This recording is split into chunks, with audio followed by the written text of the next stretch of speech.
全程随着救难人员的脚步，大爱记者深入了高雄的六龟新开部落。这之前呢，先经过了详细的安全评估，而在整个前往灾区的过程当中，也亲身见证到了救难人员身上所肩负的如此沉重又伟大的使命。来看到的刘金良，他一方面是义消水中救生队员，另一方面也是慈济志工。每一次在灾难救援的时候，他都可以深刻感受到为什么正言上人常常要说敬天爱地。而另外还有一位分队长梁天才，干脆把他的家都提供出来，作为救难人员资讯汇集的基地。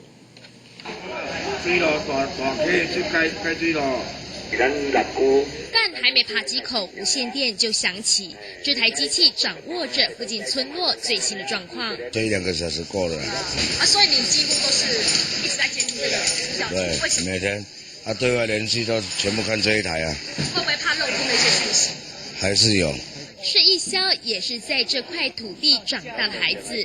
梁天才多了一份责无旁贷的责任，家变成救难人员汇集资讯的基地，连妈妈都留下为救灾人员煮饭补充体力。通往新开村的路上就必须通过这座新宝大桥，但是目前可以看到大桥已经全部断裂，人或物资要进来新开村的话，必须透过流笼或是从河床底下溯溪而过。体力在艰困的环境中耗损特别快，攀岩、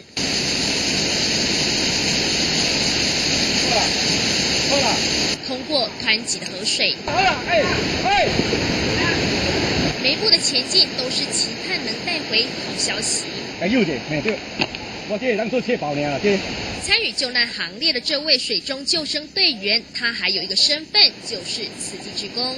在这里，他深深的体会到正言上人常说的一句话：敬天爱地啦，还有就是尊敬大自然，不要去反抗它，不要去破坏它。为什么这样说？对，因为你看，这些都是我们自己破坏的嘛。